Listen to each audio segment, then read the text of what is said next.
Je trouve que c'est un métier extrêmement noble. C'est des gens qui sont... Premièrement, il faut vraiment être passionné d'archéologie. Et c'est ce que j'ai découvert avec eux. Et autant, je pense que il y a vraiment un lien que je peux me reconnaître à travers leur métier aussi, et même dans ce que je fais, c'est de prendre le temps, de s'arrêter et peut-être d'écouter aussi, d'être à l'écoute ou de toujours être à la recherche de quelque chose. C'est un métier quand même qui est inépuisable. Je veux dire, on ne peut pas s'arrêter et se dire, OK, on a terminé quelque chose. Non, c'est probablement souvent le début de quelque chose.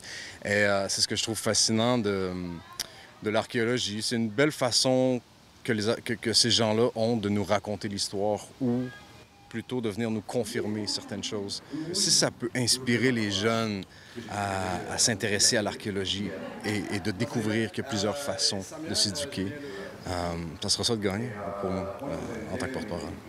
On se trouve au domaine de Mézeray, face au château, évidemment, et face au bâtiment agricole. Donc, c'est des fouilles archéologiques que l'on entreprend dans le cadre d'un projet de réfection des bâtiments agricoles. L'occupation du site, on sait qu'il y a une concession qui est donnée en 1650, et un siècle plus tôt, on sait que le site a été visité par des groupes amérindiens pour la chasse et la pêche.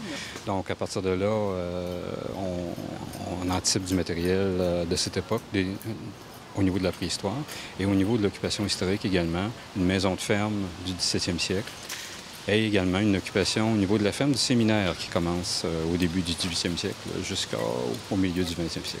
En fait, ça nous permet de documenter l'utilisation des bâtiments agricoles au 17e siècle et au 18e siècle, et ceux du 19e également. Mais notamment la maison, l'occupation domestique constituait auparavant plus sous le périmètre du château actuel. Alors, avec la découverte dans les années, en 1992, d'une ancienne habitation sous la grange en bois. Donc, on sait qu'il y a eu une occupation domestique au 17e siècle. Donc, on va élargir le périmètre de fouilles pour mieux documenter cette période.